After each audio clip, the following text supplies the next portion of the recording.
listening to alltalkradio.net. The following program may contain language of an adult nature. Listener discretion is advised. Views and opinions expressed on the following program are those of the hosts and guests, and not necessarily those of the staff or management of alltalkradio.net.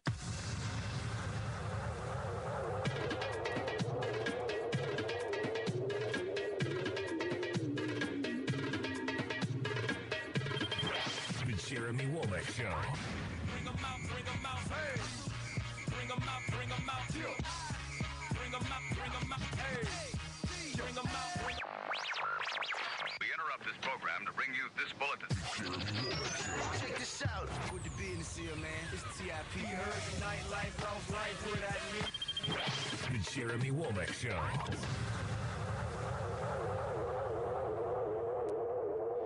And welcome to today. My name is Jeremy Womack. You are listening to the Jeremy Womack Show, and it is Wednesday, March 20th? No, Thursday. Sorry, Thursday. I'm getting my days all mixed up, George. Yeah, it's because of that kangaroo yesterday. I Threw know. you for a loop. That was pretty cool having that You kangaroo. know, I saw the picture of you up there too, and everybody is right. You look way too happy to be holding that kangaroo. Everyone said I would Make a good dad. Well, I guess you would if you were a kangaroo dad. You look very happy. I should just have a kangaroo. That's what I should have. And that was on Tiffany's show, and you guys can see that if you want. Go to alltalkradio.net or All Talk Radio on the YouTube page, and you can see her show. And I heard it was a pretty successful event for Rosenmore over last night. Cool. Yeah, so good for her. And I think whatever they're doing, what they're doing out there is really cool for people to get to know animals and and being that close to a kangaroo. I mean, I even took a video and put it on my Instagram of George, and I think it changes your mentality of what that is. You never held a kangaroo before. I have never held a kangaroo. Next, I'm going for a duck-billed platypus. When she takes the pills, Yeah. the feathers. That's Hold her right. in your arms. That's right, Tiffany may be a platypus soon. You never know. Hopefully not. Yeah, we like her the way she is. Just the way she's fine. But you'll want to tune in for her show next week to hear that. So welcome to today. I have Alicia Whitney on my show. She is with SeaLegs Wine Bar, which is in Huntington Beach, and this is going to be my second phone interview. As you can see, you're watching this live on Ustream right now and later on YouTube. I'm here in the studio by myself, so she is out in Huntington Beach right now chatting with me. And I've known Alicia for a long time. She worked in Las Vegas. That's where I originally met her, and working with the station's casinos and a lot of their different projects, and the Fertittas specifically working with them.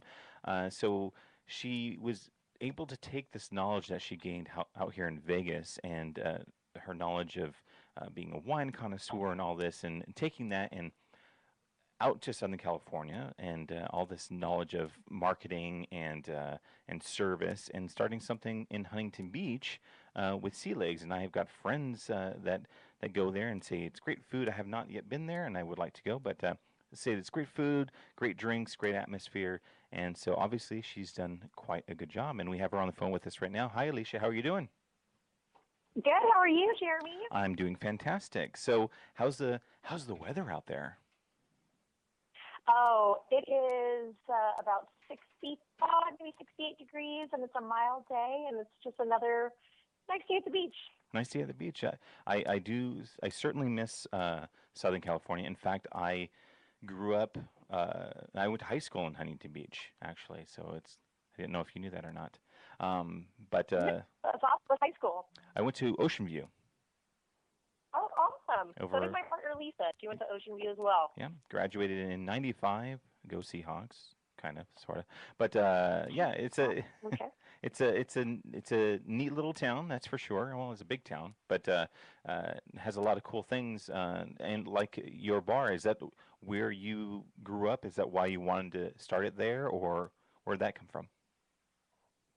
Well, I actually live in Huntington Beach. I lived in Huntington Beach when I was working in Las Vegas. I was kind of doing the long commute, but spending more time in Vegas than here. Right. My family owns Hurricanes on Main Street. Okay. And, well, I knew the market really well, and I just decided that I thought it could use something a little bit different for Huntington. And so I don't know. I just thought it would be a good fit. Okay. And what is it for those that have not gone to specifically something called a wine bar? What is it that makes you different than a bar or a lounge type place, or what is it that is really your standout? Obviously, there's wine there, but there's got to be something that just makes it that a little bit different than what they would expect in a different place where they could get it. Okay, so we call ourselves a wine bar, but we're really kind of a full, almost fine dining restaurant with an approachable feel that's revolved around this whimsical theme of wine. And so people, upon entering, they expect just a wine bar, but when they come in, they have just really great service and amazing food. And our chef, Alexander Dale, has just created recipes that they very, very much stand out. Fresh, colorful, California fare. And so I think that it overexceeds people's expectations when they expect a wine bar and just go and have a cheese plate. And instead they're having, diverse scallops over rainbow vegetable medley and spaghetti squash is just an example.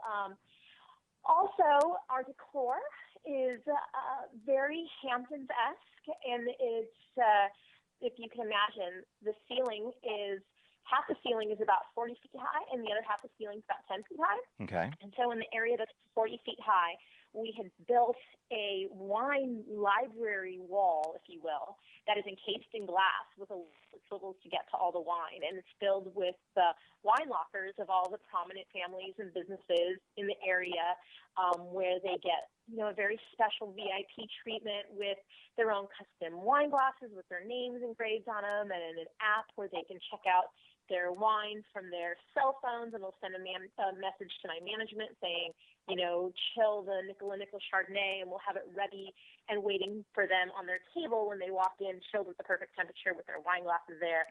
So it has a nice kind of customized VIP feel to it. But I think what really makes us stand out most, aside from just the food and the atmosphere, is the fact that we have a lot of women at our location. Right. And one thing that I learned from Las Vegas, or a couple things I took from Vegas, one was that if you build it for the women, the men will come. And I felt like Vegas was completely based upon that philosophy. And working for the Fertitas, we did a lot of things that we wanted to make sure that the pools had a lot of, good-looking girls there, and the, the restaurants did, and the venues that we built Revolver. I mean, we built that whole thing aimed at trying to make sure we had that kind of attractive clientele that was there. And one of the things that I noticed while Alicia, we were making that is a lot of men design places trying to get women to go. Hold that thought for 1 second, okay? Hold that thought for 1 second, okay? Because I'm checking something going out, and it's not doing it the way I want it to right now. So hold on 1 second, okay? Okay. All right.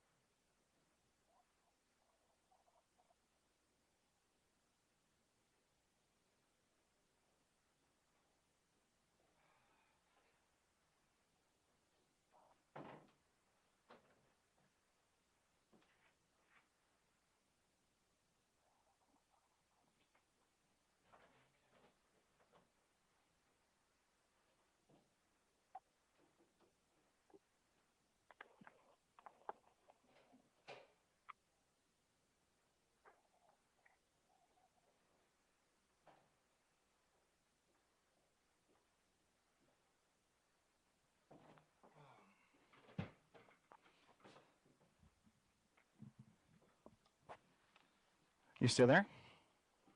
Yes, I'm here. Okay. Well, my board op had to step out, and I'm thinking it's broadcasting right now, but I don't know. So we're just going to roll with it. We're going to roll with it, and if for some reason it didn't, I'll have you on again. Is that cool? You're just going to ask me again? Say again? Are you just going to re-ask the same question? Well, I'm assuming it's going out right now. So, okay. but I don't know for sure because it's not showing on my computer. But we'll just continue it on, Okay. and if for some reason it didn't go out the way it was supposed to, then I'll have you on the show again. Does that work? Okay, yeah, that sounds good. Okay, so let's go back. So you created the environment because of in Vegas, you saw, you know, if the girls show up, the guys will come, basically. So. Yeah, you build it to the women, the men will come, and then you kind of have everybody. Men don't go where men go, Right. and women don't go where men go, but women go where women go, and men go where women go. You get the masses, and so, but a lot of times it's men who are creating these environments and trying to attract that kind of audience and clientele, and women, you're a special breed. We need to feel a certain way. We need to evoke a feeling. We need to feel like we've escaped. We need to, to feel that we're getting something quality, and we feel that we, can put on our high heels and wear a fabulous outfit and go mingle with our friends and feel comfortable Right. and not feel that you're going to have, like a sleazy guy over your shoulder or whatnot. And so I think that in creating SeaLegs, we built it where you got this row of chandeliers hanging over the wine cellars. This whimsical theme of wine with hidden quotes everywhere that kind of evoke a feeling of just living in the moment.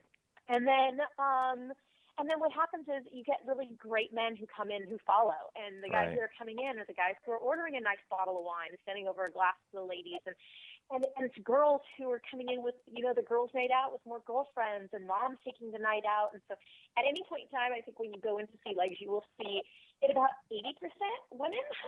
Right. And Sunday brunch is definitely a true tell of that. I mean, it is.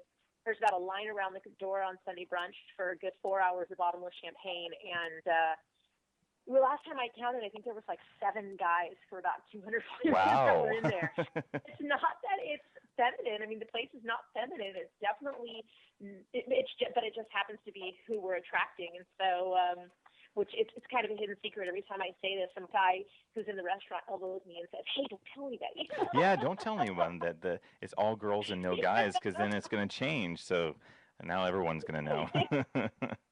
Yeah, exactly. So I think with that being said, the other thing that Vegas taught me, or I could say I took away from Vegas, was that nobody celebrates a birthday alone. And I just watched, working for Chad Palace, how he had created so many things revolved around the celebration business and bridal showers and birthday parties and all the things that had to do with the celebration. And it was very interesting in theory that, nobody comes alone when you're celebrating. Nobody comes filling in pairs. They come in bulk and they come in groups. And what I've learned indirectly from that was women are usually the people planning the celebrations. And so we designed the restaurant in the way so that we could be the place in town for people to celebrate parties. And so there's a big center table in the restaurant we call the captain's table, and then we've got this really great lounge that holds about 60 or 70 people, and we put the lounge in 2 and have 2 different groups of 25 to 30 people in there that usually end up mingling with each other by the time their parties are over. And so I think because of that, we created a kind of a unique social scene revolved around really great food, a heavier demographic of female to male audience, and in a really whimsical, Hamptons-esque, vibey feel. And so I think that's why we stand out in this area. And a lot of it was due to my time in Vegas. I feel like I took a lot away from being out there and then being able to translate that to this location. Yeah, you were kind of, while you were out here, I think a couple of different times it was I ran into you. Was it Revolver? Believe? Yeah.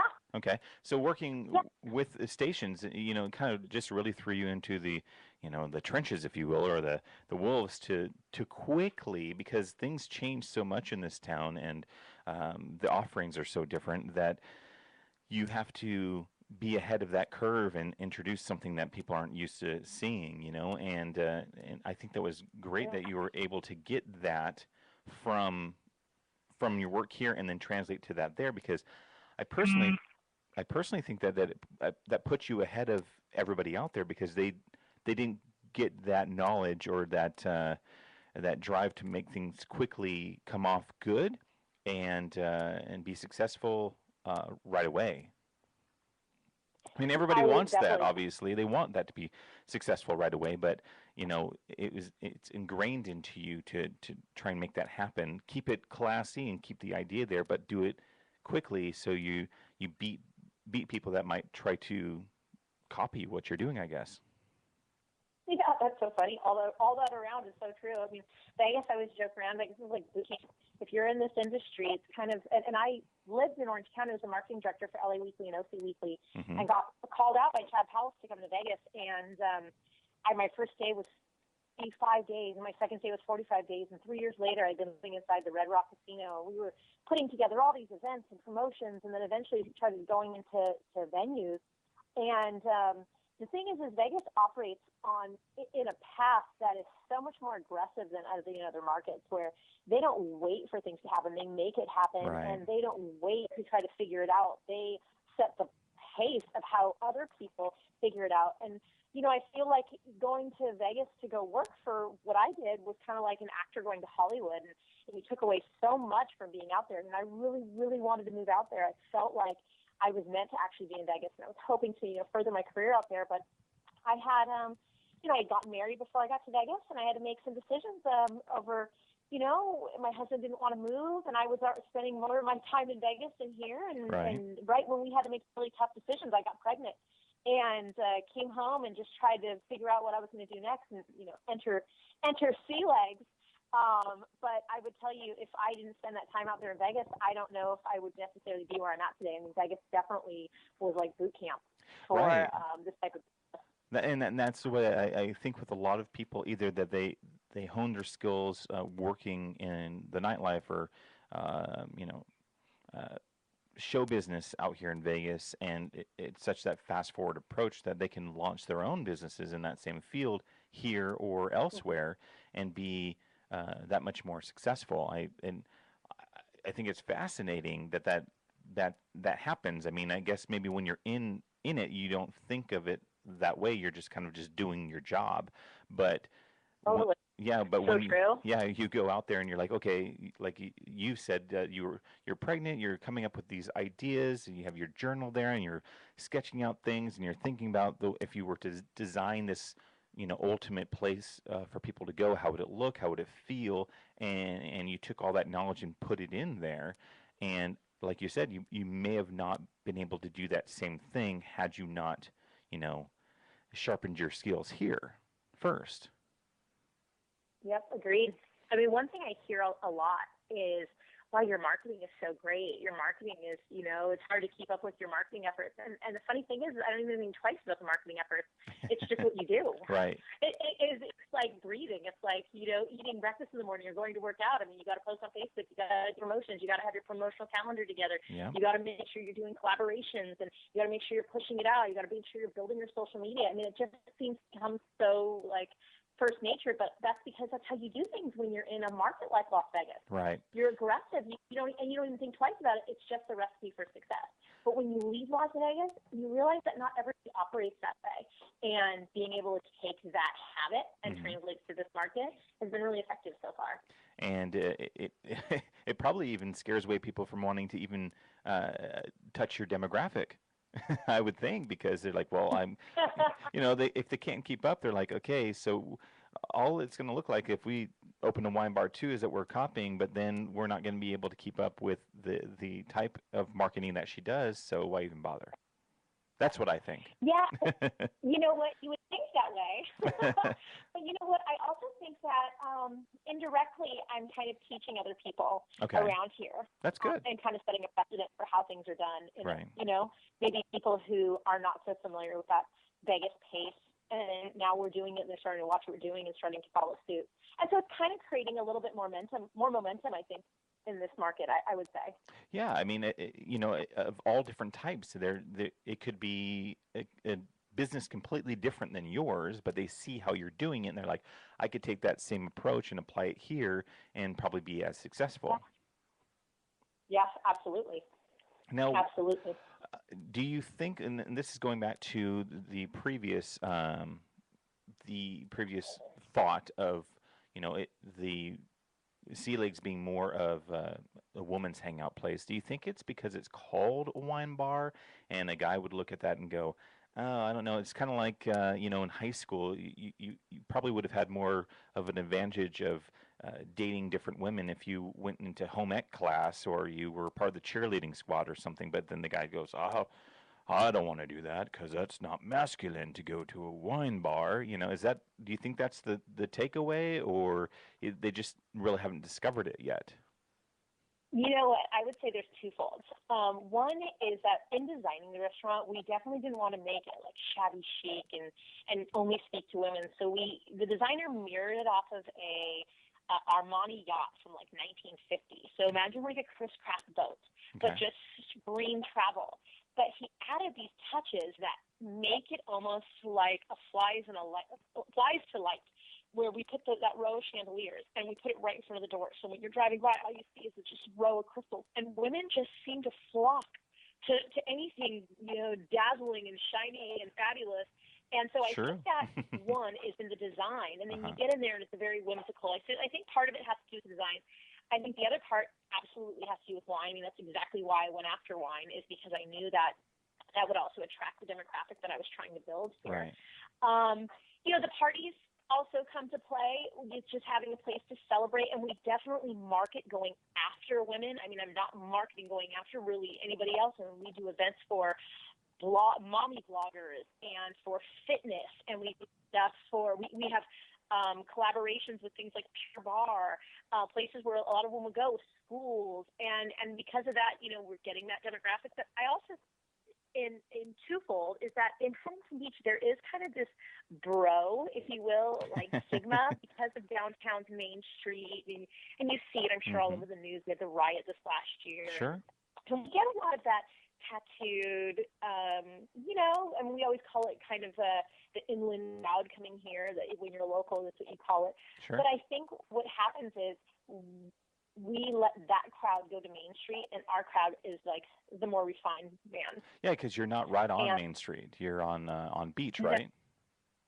Yeah, I'm about maybe a block away from Main Street. Okay. So you could walk from Main Street Place, but we're on Beach versus on Main. Yeah. Okay. So you have that little bit of a buffer. It's only a block away, but it's a world apart almost.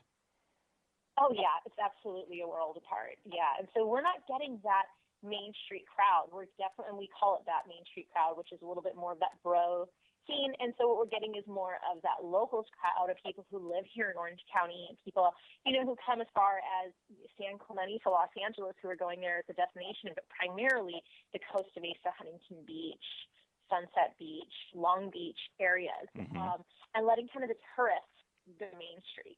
So we're not getting that bro crowd. And sometimes, especially people visiting here, that's what they want. They want to go to Main Street. They want to affiliate with the action sports industry. Sure. And we're just not that. So we're getting a completely different audience. Right. That's the ones that live here.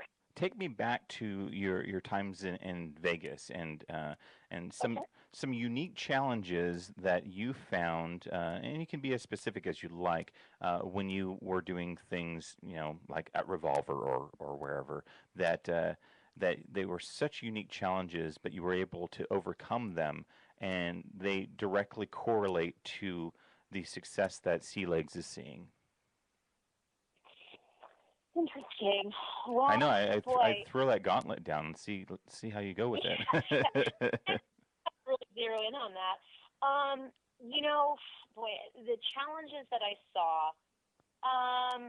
I mean, first and foremost, one of the challenges, and apologize for interrupting, but just the fact of getting, if people aren't familiar with Las Vegas, and I'm referring to Revolver, where that was over at Santa Fe, which is on the northwest side of Las Vegas. So if you're only accustomed to just going to the Strip, you would never know where this place was.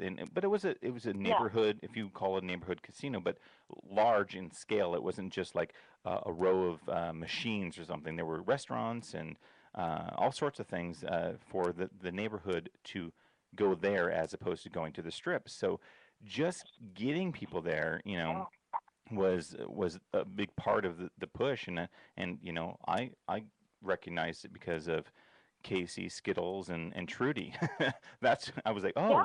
That's where I want to go. I want to go where they're at. Yeah. Ironically enough, they're both in Huntington Beach now. I know. I saw that. That's pretty cool. Okay, so I guess challenges, and I was trying to think as you were talking, like where those would lie. But when I worked for Station Casinos, we were a like entertainment and nightlife group in their corporate headquarters. And one of the reasons I lived at Red Rock was just because Stations was across the street. Right. And so I basically walked across the street to go to their corporate headquarters. And, it started out with just kind of things that were in Red Rock, and then it turned into Green Valley Ranch, and then it turned into Aliante when they were launching it, and then it turned into, gosh, it was 17 casinos. And I remember at some point in time having like 56 New Year's Eve promotions going on between all their casinos. Right. And then eventually it started turning into, well, for us, as we were trying to drive revenue into all their different outlets, it was easier just almost to throw concerts and then just kind of push people into the areas of the casino that we want. Right. And then it started translating into creating venues and working on venues and improving them. Then, we got the real big ticket project, which was create a venue, here's your budget, it's your idea, and you've got 3 months to put it on. Right. And for me, in my own career path, I had, before out to Vegas, my specialty was events. And so for me, it was, wow, I was able to take and translate all these years of doing events and festivals and concerts and whatnot to a venue, which you got to be able to make it better every single day. You can drive revenue every single day. And I knew at that moment this is exactly what I wanted to do. When it comes to the challenges that I saw out of Vegas was being able to juggle so many projects at one time. I mean, it was at some point, definitely. I mean, I just remember we get like 300-400 emails in a day, and we're just shuffling artwork through and buying advertising and having meetings and creating marketing apps and doing all these promotional plans for everybody.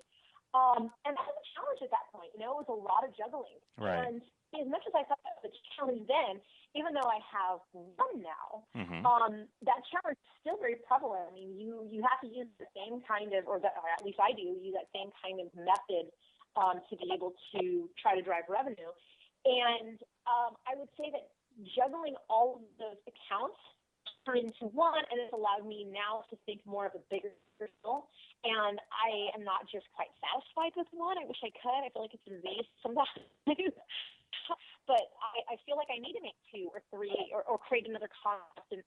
But because it's just, you're so used to moving at that speed or at that rate, right, and working with that volume of work. And so translating that to what I'm doing now, I have actually signed a franchise deal for SeaLegs.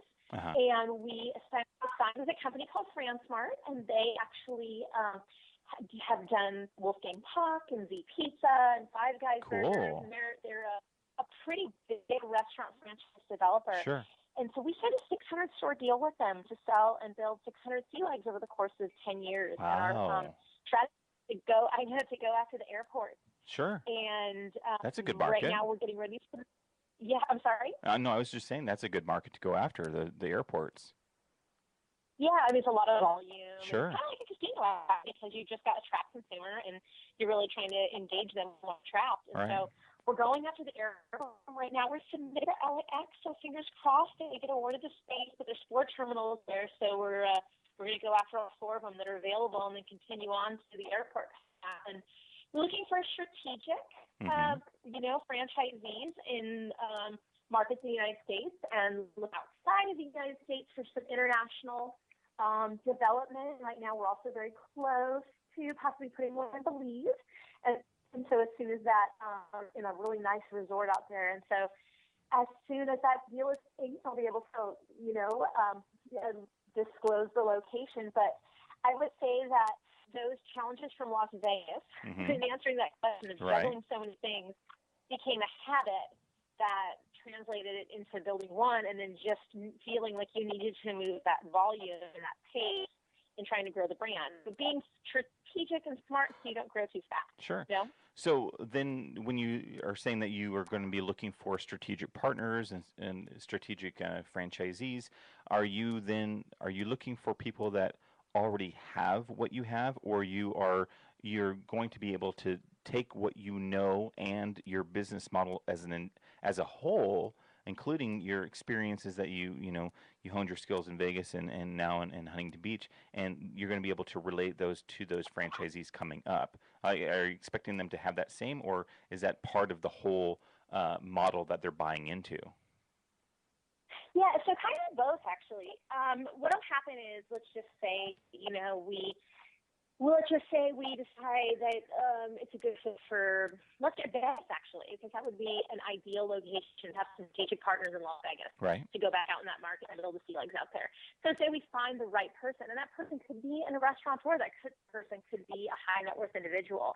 But as long as they're a qualified person, what will happen is we together will find a location. Then we together will figure out, their lease, and we'll help them. We'll bring our designer in to get it designed.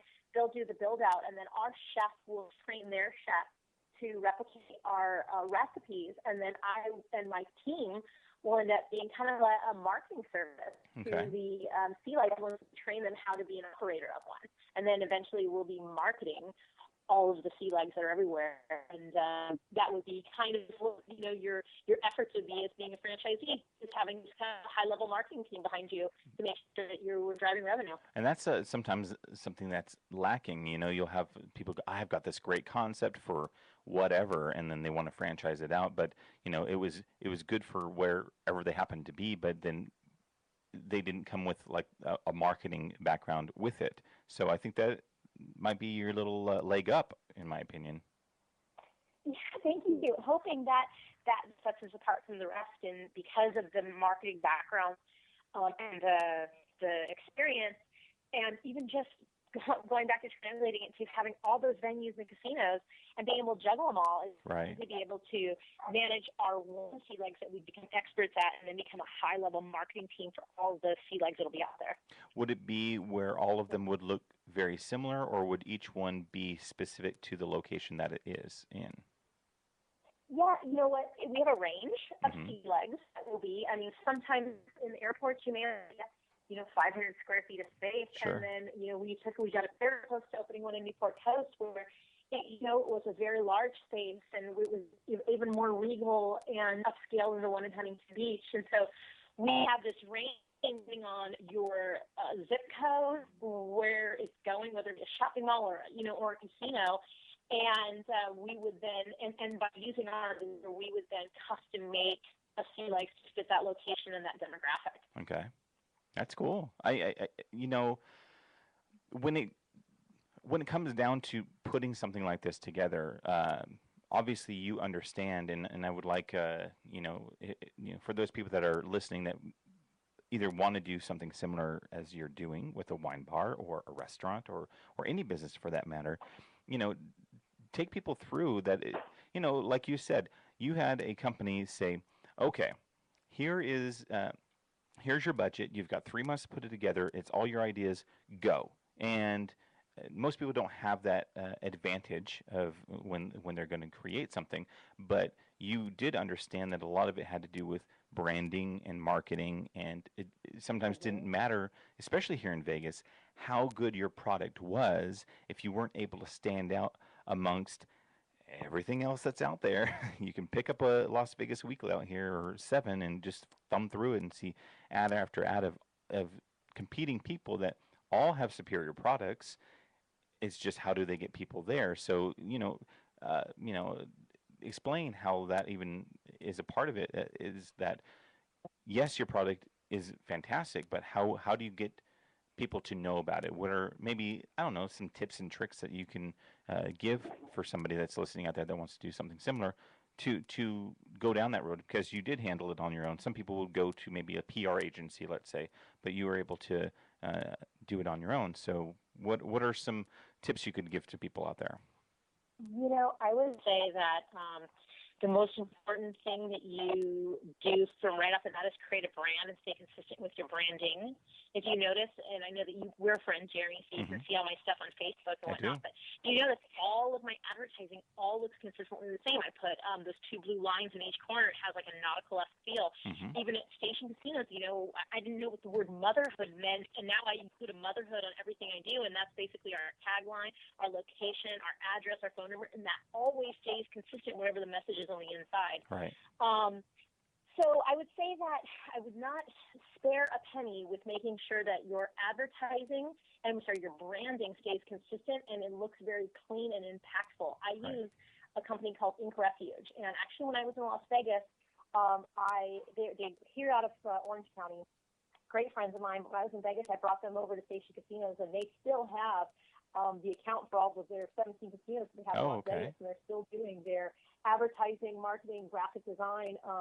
Advertising, graphic design for the casinos, but they also do mine for SeaLegs. And we have a relationship where I'm very directive about how I want the graphic design to look, but they always give me really ad agency quality work. Sure. So the best probably tip I could give anybody is if you could get in with Ink Refuge, and that's just inkrefuge.com, and then get a hold of Ben Froelich. He will be able to create some incredible branding, logos, graphic design for you, and web presence. And I think the once you get those tools, right, because they really become tools, sure, then it's how you use those tools. And so what I did was I launched a campaign that was building hype way before I even opened my doors. In fact, probably 6 to 8 months. Wow. And I started building this cult-type following, which was, if you're a part of SeaLegs, this is SeaLegs, this is what's going on with SeaLegs, and you're included into the group of, SeaLegs, or I'm pushing out a message to you, or maybe it's just built some kind of curiosity as to what we were, and people started listening and talking. And I just kept current with them. I didn't just throw one banner out there and hope people would just walk by. I made sure that I hit all the platforms. I made sure that I hit all the social media, my web presence. I made sure that, I had strategic partners in the community, that I was getting my logo placed places. And then from there, I have to say social media is probably the strongest, most effective approach to trying to get direct response. One of the neatest things that we've done is we've been able to use social media to put up our food specials. Okay. And as we engage an audience, we will post a photo of, jumbo prawns over asparagus risotto and put That'll get people to come in. Take this really great photo of our food, and then we put it out to social media, and within an hour or two, I've got people walking in with their phones saying, I just want this for dinner tonight. Right. And I didn't pay for that, right, and I didn't give anything away. I didn't discount anything. All I did was showcase our product, and in a way, it was the hype. It was the hype that I've been building all the way along. It's the fact that I'm speaking directly to that consumer, and I'm giving them something that they want at 4 o'clock on a Friday when they're hungry. You're hitting them at that exact same time, and that's helping people, come in through the door. Something. So I would say social media. Go ahead. No, go ahead and finish what you're saying. I was going to say, I think social media would be a really strong component building the hype, and then I don't really buy very much advertising just because I don't believe it's very effective anymore. But what I have done instead was invest my marketing budget into a publicist, and making sure that as soon as I have a promotion, I'll just use that beer dinner I just did for St. Patrick's Day. We make sure we're ahead of the game. We've got this beer dinner menu, artwork plan. We give it to our publicist, who then issues a press release. And with that being said, it goes viral all over the internet and in magazines, before I even put the event on. And even if, let's just say, 20 people show up to the event, I may have touched hundreds and hundreds and thousands of people through the internet who will come in the following day or the following week. And so between components, I think those are the biggest tips I could give anybody else out there to have that advantage. Tell your publicist to put info@travellivery.com on her list, because I launched la.travellivery.com, which does encompass Orange County as well. And so, I've dealt with publicists and PR people with all my websites, and that we help each other out, because like you said, going the advertising route is sometimes not the best, but if you hit the blogs, you hit the magazines, and because those people all need content, so promoting your thing is what they do. And putting it out there. So absolutely. Well, I'll make sure to give her that information. Absolutely. But yeah, and I just mentioned that because just giving people another way to look at it, they could throw a bunch of money at advertising, or they can make sure that they get good connections with people that have a good web presence and putting their message out there to, like your St. Patrick's Day thing or what have you. They will want that as a draw for themselves, and in turn it gets you traffic as well. So I think and you mentioned social media, and correct me if I'm wrong, you're part of that whole Delilah thing at Revolver, right? You still with me? I don't know. know if I lost her. I think she got buzzed in and disconnected. I heard that. I heard a buzz. Yeah. Maybe she'll call back. Either that or maybe she jumped on the other line.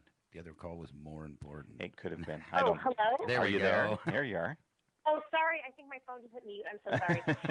Yes, I want to say I think I named her. I could be wrong. I can't remember. But, yes, we put the disco ball armadillo in the ceiling of Revolver. Right, and we named her Delilah.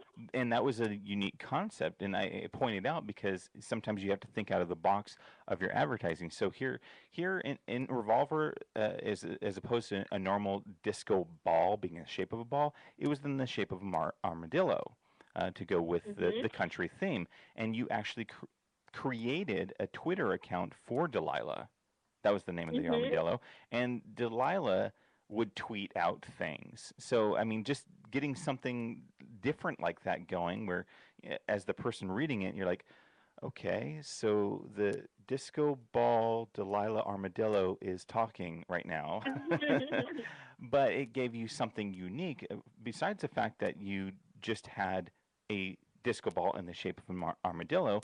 You named it, and you had it tweeting, and instead of it just being when people went there, they saw it and they go, oh, look how unique that is, you circumvented that actually happening and like forced it in their face and saying, look what we have, and she's going to talk to you. Yeah, it's all about the engaging part and creating that cult-like following. I mean, that small little detail created the hype around Delilah, and it started creating the following around what Delilah saw, what she was doing, what was walking through, what was going on underneath her, and it created a little bit more hype and awareness, and it was very catchy. Delilah had the best vantage point. Yeah, she's on the ceiling of a nightclub. She's seeing everything. There's a funny story about that. I want to say it was at Texas Station, and I think Kevin Kelly, who was the president of the station, I'm not sure if he's there anymore, but he was when I was there, and he lost a bet and had to buy this thing. And it was kind of like stuck in a corner. He put it somewhere. They have so many things that the whole group that proceeded do. And we were putting together Revolver, and in a group meeting, he said, oh, my gosh, I've got this disco ball armadillo that I lost bet. And if you guys want it, go ahead. And we took that armadillo and ran with it. And ran with it. And that, being an imaginative person, you run with that, and because you're like, instead of going, oh, how are we going to use that? You took this thing that wasn't even. I actually thought it was created for Revolver, so thank you for giving me the backstory on it, because that makes it even more interesting of how it all transpired, especially from a marketing standpoint, because you look at it and you're like, okay, you've got this armadillo, and then you run with it and say, we could put it in the club. It can speak, if you will. It has its own personality for itself, and I mean, you could have taken the route of just being, and obviously it captured people's attention. It captured mine simply because I knew who they were and knew who, Casey and Trudy were. But the fact, you could go and say, oh, come to Revolver because we have, hot women and chaps in bikini bottoms, and they dance in the bar, and they help you out doing learning how to country line dance and all that. You could have just done that, but these other little things that you put in it, I think, is what really made it different. So. Yes, kind of like anything else, there's a great saying that I repeat all the time: where energy goes, attention. Where energy flows, attention goes. Oh, the secret. No, it's a good quote, I agree with it, seeing how you've grown, I guess, it's fascinating to me. It's one of the reasons I want to have you on the shows, because I really try to convey to people why Vegas is this cool little market to just hone your skills and to launch things. Like even what we're doing here with All Talk Radio and what George is doing is just something that's different. Even though it's been going on for quite a while, it's not what people are used to. So you have to change the mindset and the mentality of how to present something. Like my show that I'm doing with you. Yeah. I'm able to do whatever I want. There's no other place that I could sit here and talk to somebody, on the phone for an hour about everything about them anywhere else. So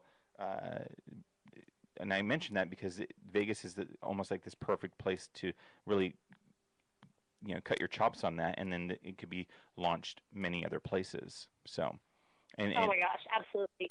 I look back now and it's like hindsight's 2020, and I had a really hard time with not being able to move there. I really wanted to move to Vegas, and my husband at the time, I had the same husband, but he did not want to move there, and we were having to make some really tough decisions, and I had a really hard time with not getting what I wanted. Sure. And follow my career that I'd worked so hard to get to, and I just felt like this is where I was destined to be. And when I left, I was sad. In fact, the ironic part of my story is, how kind of SeaLegs got started is after I had the baby, my husband came home from work, and I was literally crying on the bathroom floor. And I was so confused because I was so blessed to have this gorgeous little child, but I was so sad that I left this career behind that I worked so hard for. And there's probably a lot of hormones running through me or whatever, but my husband came home and he goes, figure it out. You're good at what you do. Right. Like, figure it out. That's what I'm supposed to do, just figure it out. Well, after I started figuring it out, I wanted to get my head straight because I knew I was kind of tripping out, if you will. And I started journaling, just trying to put all my thoughts on paper because I just wanted to make sure that my head was clear. And journaling turned into, well, I don't want to work for anybody else because I want to be a good mom. Right. And if I'm going to invest time into something, I want to be able to do something for her. And then it turned into, well, if I was going to do my own thing, what if I made my own venue? Well, if I made my own venue, what would I do? What would speak to Huntington, and what would be represent me, and what would be fun, and what I think would work? And then all of a sudden, while I was nursing, I was just making a deck on what this idea was. And I put this deck on an iPad at the time, and I found this shopping center that was going under a big remodel down by the beach in Huntington. Went and brought it to my landlord, and then before I knew it, all this was happening. And now when I look back, I think, wow, all of that had happened for a reason. If I hadn't gone out to Vegas, I wouldn't have been able to have the guts or know how to be able to have my own venue, which is all really kind of what I ever wanted. Right. And now that I have my own venue, if I hadn't spent all that time in Vegas, I wouldn't have, if you will, the guts, right. of the perverse balls, if you will, to go out there and grow it and keep going after it, or even have the savvy part of what you had learned in the business side of Vegas to be able to translate that over to here, to how to write a performa, how to put projections together. The things that most people don't do. Most people don't even know what a performa is. Sure. And I take that all now. I'm like, wow, I'm so grateful I got to spend that time there because I didn't realize at the time that was just molding my future. So now I can actually have the best of both worlds, which is my loving husband and my little beautiful girl, and this dream come true. And when you were looking back at, even taking that, like I mentioned earlier in the show, of here's your budget, here's your time frame, go. Again, most people don't get that opportunity. So when it came down to it, you weren't afraid to have whatever time frame you needed, whatever budget you needed, because you'd been down that road before, that you'd been given that. And where other people might look at it and like, they freak out because they're like, okay, what do I do now? It's almost like you take the mindset of, I know this is going to work because I've already done it. And it's a testament. It's not just to say, well, if you wanted to open up your own wine bar, you've got to start in Las Vegas and da-da-da. It's just whatever business that you want, you take those skills that you've honed over the years and apply them to what it is that you want to do in the future. Yeah, absolutely. I told myself in the beginning, if I just did one thing every day towards my goal, if I just, did research or just looked around at locations, or if I just bought a website or started a corporation or did whatever towards the goal would be in front of me. And next thing you knew, the baby was 4 months old when I had signed the lease for that location. Wow. And she was 1 by the time it was open, which is kind of crazy. Sure. But with that being said, it seemed to come so naturally because of the past. There was no, and at the time period, the market wasn't very strong. We were still coming out of our recession. It was like 2012, so we're coming out of our recession. And the shopping center I was in wasn't fully developed yet. I didn't even think twice that it wouldn't be successful. If we could make Revolver successful in North Las Vegas, where I don't even live, right? It can easily be done here in Huntington Beach. So it wasn't even a thought that this wasn't going to hit. It was just a matter of how we're going to do it. That's honestly where all this, when I look in the past, most of my strongest challenges were in things like building the restaurant and the construction. I mean, I've probably shaved years off my life by just doing the construction. That was something I wasn't used to. And, you know, in Vegas, the nice part is we had a design and construction team, CNC, you know, Right. dirt floor. You know, I go to them a million times a day. They would just get it done. And even though I was there, like, managing the project, I didn't, you know, I had those great people. A lot different than when you're ripping out the ground and you're got jackhammers pulling out the concrete and you're laying in pipe and you're trying to follow plans. And you know, in the project here in Huntington, I like general contracted it myself almost. Right. And that was really, really, really hard. I bet. But it was those challenges that I didn't anticipate being so hard, being extremely hard. Right. And then, you know, once you're operating, it all stuff that I wasn't prepared for. You know, obviously it was the ones where you have the strongest challenges. Sure. You know, and a lot of cases like personnel issues, you know, just having the wrong type of employee, or people who, you know, partners, not necessarily my partner now is awesome, but just having like partnerships that had dissolved because it just wasn't working out, and things that, you know, you couldn't plan for. It was just the way life was going to shake things at you. And you know, there's that saying that says God will give you whatever He thinks you're strongest for. And my goodness, I think now, wow, I really think I am so Sure. because, you know, you had all that previous experience, and now you've got this real cool success. Well, in the last minute that we have here, I want to, you know, definitely bring up where people can go to learn more about you. Obviously, they can go to 20122 Beach Boulevard in downtown Huntington Beach to see you. Then go to your website, SeaLegsWine.com or SeaLegsWineBar.com, and see more of you. I put a whole big profile of Alicia on the JeremyWomackShow.com that you can check out, learn kind of her backstory and where she's coming from, and see some of the awesome food and decor of the building. And I think a good takeaway from this whole conversation, where you came from and where you are now and where you're going, is you really have to be able to forward think and trust in what you're thinking is going to happen is actually going to happen. So there you go. Yeah, lots of different things. I'm glad you were able to come on the show today. And for the little thing that happened in the very beginning, don't worry about it. It did go out. I did see that, and it'll be up on YouTube later as an archive, so I'll make sure to put that out so everyone else can see it too. So thanks again for hanging out with me today, Alicia. Thank you very much for the opportunity, Jeremy. I really appreciate it. And I look forward to talking to you in the future and coming to SeaLegs. So have a great day. Thanks, guys, for hanging out with me today, and I look forward to seeing you tomorrow. Bye.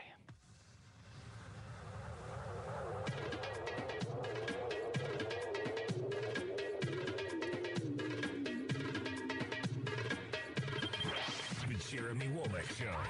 Bring 'em out, hey. Bring 'em out, bring 'em out. Bring 'em out, hey. Bring 'em out, We interrupt this program to bring you this bulletin. Check this out. Good to be in the seal, man. It's TIP. You heard the nightlife, lost life, what I mean. The Jeremy Womack Show.